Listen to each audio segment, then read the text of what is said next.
Bonjour chers amis, Shabbat Shalom. Les fois chez Malchol Hol Israël, la situation devient difficile. On est dans le monde entier, puis il y a un Kazourou qui nous voit là, les fois chez à tous les malades, Amen Keninasan. Il y a Shalom Ba'olam, Shalom Ba'ares, Amen Keninasan. Dans le passage de cette semaine, il y a, lorsque Ben Israël quitte l'Égypte, il y a un passouk là-bas qui dit Vayikach Moshe et Atzmot Yosef Imo. Moshe Rabbeinu a pris avec lui les ossements de Yosef avec lui. D'abord, il y a une leçon que Harim nous enseigne, que pendant que Ben Israël a sorti d'Égypte, très occupé de prendre les arbres, l'argent et l'or, pour ça, Moshe Rabbeinu, ça ne comptait pas du tout. Ça ne compte pas. Il était occupé à faire des misvot, à amasser des misvot. Quel misvot? De s'occuper des ossements de Yosef qu'il avait demandé à Ben Israël de l'amener avec lui. Et voilà la misvah que Moshe Rabbeinu a pris. Continue le passage, Vayikach Moshe et Atzmot Yosef Imo. Le mot Imo demande attention, parce qu'en Shana Kodesh, il y a deux mots qui veulent dire presque la même chose. Il y a Ito, il y a Imo. Itanu, Imanu. Quelle différence? Je ne sais pas la différence en français, entre iti et imi, mais à que il y a. La différence est que lorsque, par exemple, tu rencontres ton ami dans la rue, sans aucune intention de le voir, tu ne savais pas que tu allais rencontrer, tu dis, comment ça va, shalom, ceci, cela. Et après, shalom, bye bye. Ça s'appelle Dibati Ito. Je n'avais pas l'intention, on n'a pas préparé, ni lui ni moi. Alors, Dibati Ito.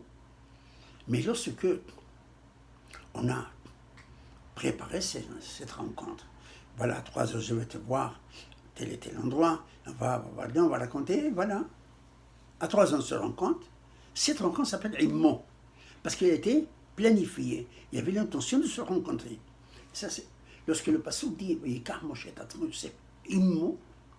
Imo, ça veut dire qu'il y a quelque chose de spécial, parce que ce sont des ossements de mort. Alors, Yosef, qu'est-ce qu'il va faire avec eux? Il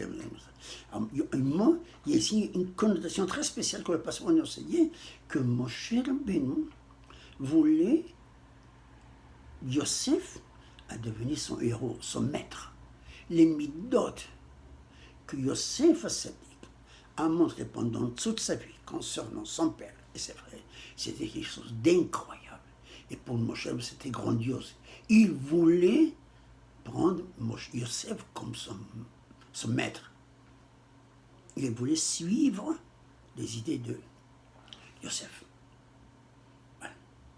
Il voulait apprendre les midot de Yosef, dans son corps. Maintenant, on va regarder l'histoire de ces deux grands hommes. Si la situation a été comme Moshe Rabbeinu l'a voulu ou non. Nous voyons par le chat, lorsque le Asaf Souf, tout ce mélange de personnes qui ont accompagné Ben Israël à la sortie d'Égypte, des Égyptiens de partout qui sont venus, des milliers, ils ont suivi Ben Israël. Moshe Rabbeinu aurait dû leur dire non, pas maintenant. Mais ça, c'est une autre discussion. On ne va pas rentrer dans ça. Ils sont venus. Au milieu du désert, le passouk nous dit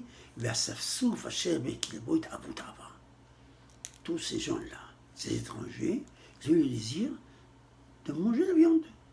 Et bien, ils ont suivi. Et voilà, c'est une situation difficile, une précaire, même dangereuse. Et Moshe Rabbeinu nous dit, Lama, pourquoi tu as mis le fardeau de tout ce peuple sur moi?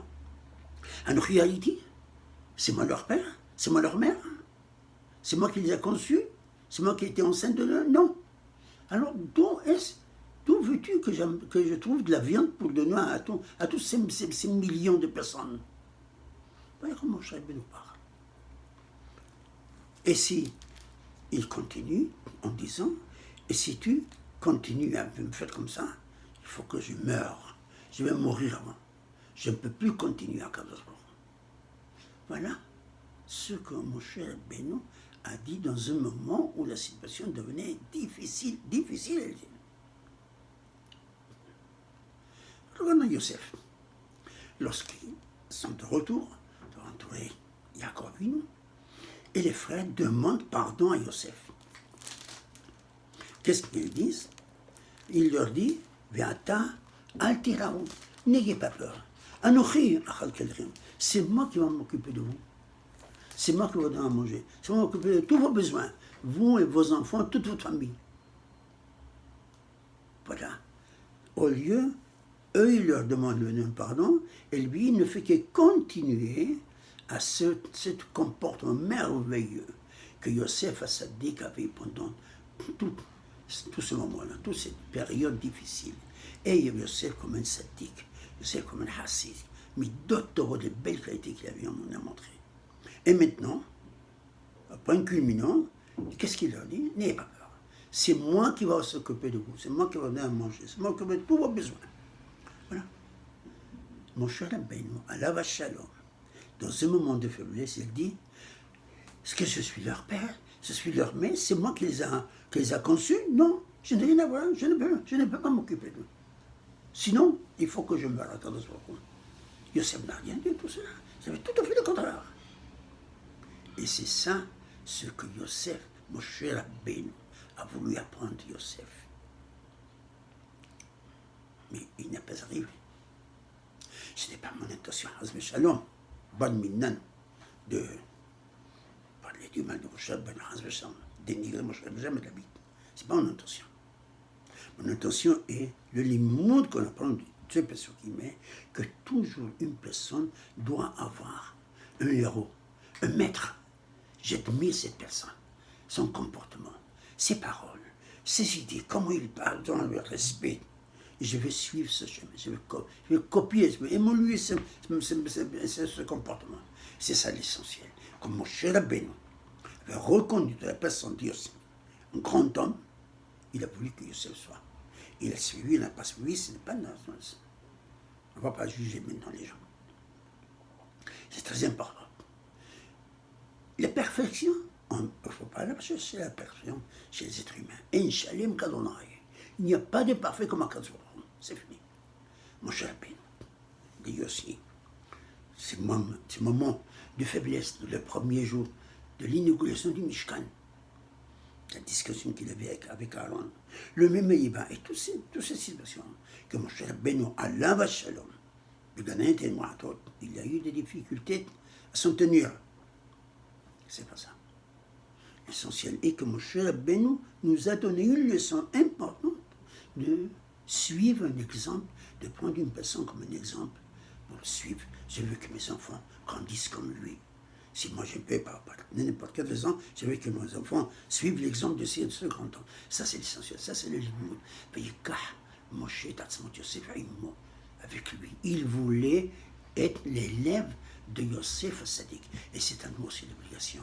Et le limoud d'avoir toujours une personne qu'on admire, apprendre et suivre et copier son comportement. Ça, c'est le limoud important, c'est parce qu'Akash nous quitte dans le bon chemin. Amen. Shabbat Shalom, Tevorachom Mina Shamayim.